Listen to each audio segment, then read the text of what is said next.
Junior NTR పేరుతో కార్యక్రమాలు నిర్వహిస్తున్న రా ఎన్టీఆర్ సంస్థతో తమకు ఎలాంటి సంబంధం లేదని ఆయన కార్యాలయం స్పష్టం చేసింది. జూనియర్ ఎన్టీఆర్ తరపున ప్రాతినిధ్యం వహించే హక్కు రా ఎన్టీఆర్ సంస్థకు లేదని తెలిపింది. ఎన్టీఆర్ సేవా కార్యక్రమాల వివరాలు కేవలం ఆయన అధికారిక బృందం ద్వారా మాత్రమే వెల్లడవుతాయని ఈ ప్రకటనలో స్పష్టం చేశారు. రా ఎన్టీఆర్ సంస్థ ఎన్టీఆర్తో సంబంధం ఉన్నట్టు ప్రజల్లో భ్రమ కలిగించేలా వ్యవహరిస్తోందని ఆయన కార్యాలయం ఆందోళన వ్యక్తం చేసింది. అనధికారిక సంస్థలు, వ్యక్తుల ద్వారా జరిగే ప్రచారాన్ని పరిగణనలోకి తీసుకోవద్దని అభిమానులు, శ్రేయోభిలాషులకు విజ్ఞప్తి చేసింది. రా ఎన్టీఆర్ సంస్థ ఎన్టీఆర్తో సంబంధం ఉన్నట్టు ప్రజల్లో భ్రమ కలిగించేలా వ్యవహరిస్తోందని ఆయన కార్యాలయం ఆందోళన వ్యక్తం చేసింది.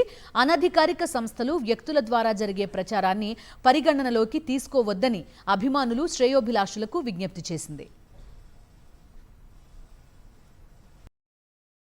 మరిన్ని అప్డేట్స్ కోసం ఛానల్ను సబ్స్క్రైబ్ చేయండి. నోటిఫికేషన్స్ కోసం బెల్ ఐకాన్ పై క్లిక్ చేయండి.